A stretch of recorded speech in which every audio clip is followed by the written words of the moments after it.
সুখে নেই ওয়েস্ট ইন্ডিজের cricket.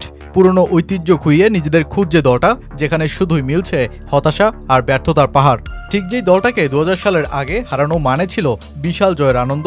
Michael Holding, Malcolm Marshall, Andy Roberts, Courtney ওয়ালসদের মতন পেসারদের গতি আর বাউন্সের সামনে যখন দাঁড়াতেই ভয় পেত ব্যাটাররা, ঠিক যেই ওয়েস্ট ইন্ডিজকে 1984 সালে টানা 11 টেস্টে ইংল্যান্ড, অস্ট্রেলিয়ার কেউই হারাতে পারেনি, সেই ওয়েস্ট ইন্ডিজ আজ একেবারেই ভিন্ন মেরুতে। অস্ট্রেলিয়া তাদের তেজ ঠিকই ধরে রাখলেও ক্যারিবিয়ান অঞ্চলের দলটা কিনা এখন জয় তো দূরে থাক, 27 রানেই ইনিংস গুটিয়ে ছাড়ছে মাঠ।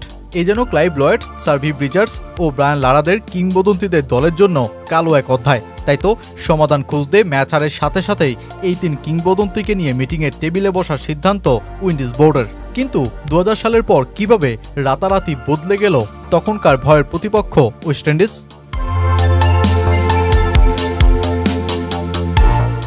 সিরিজের তৃতীয় টেস্টে 11 রানে 6 উইকেট হারানো ওয়েস্ট ইন্ডিজ ক্রিকেট ইতিহাসে দ্বিতীয় সর্বনিম্ন 27 রান করে হয়ে যায় অল আউট। মিচেল স্টার্ক আর স্কট বোল্যান্ড যতই দুর্দান্ত বোলিং করুক না কেন, এটা ছিল ভয়ঙ্কর একটা ব্যাটিং ব্যর্থতা।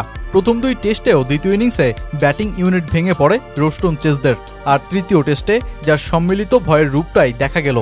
স্টার্কের প্রথম 6 বলের মধ্যেই স্পষ্ট হয়ে গিয়েছিল ক্রিকেট ইতিহাসের আরেকটা ট্র্যাজেডি তবে রচিত হতে যাচ্ছে কিংস্টনে, আর স্কট বোল্যান্ড যেটা দ্রুত ঘটিয়ে দিলেন এক অসাধারণ হ্যাট্রিকের মাধ্যমেই।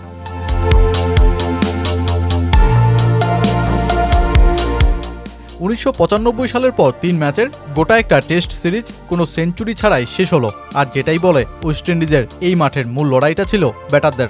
আর অস্ট্রেলিয়া যেই পরীক্ষায় উতরে যায় ক্যারিবিয়ানদের দ্বিতীয় ইনিংসের ব্যাটিং ব্যর্থতায়। শেষ 25 বছর ধরে দলটার ব্যাটিং দুর্বলতা নতুন কিছুই নয়।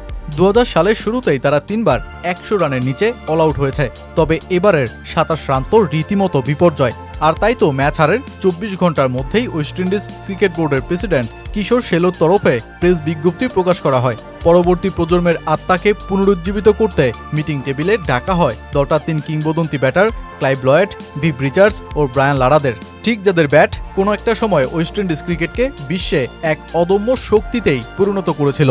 কিশোর আহ্বান জানান উইন্ডিজ সমর্থকদের প্রতি সময়, ধৈর্য আর বিশ্বাস রাখতে, সামনের সময়ের আরও কঠিন পরীক্ষার জন্য প্রস্তুত থাকতে বলেন তিনি, কারণ তার মতে এই অন্ধকার সময় কেটে যাবে দ্রুতই।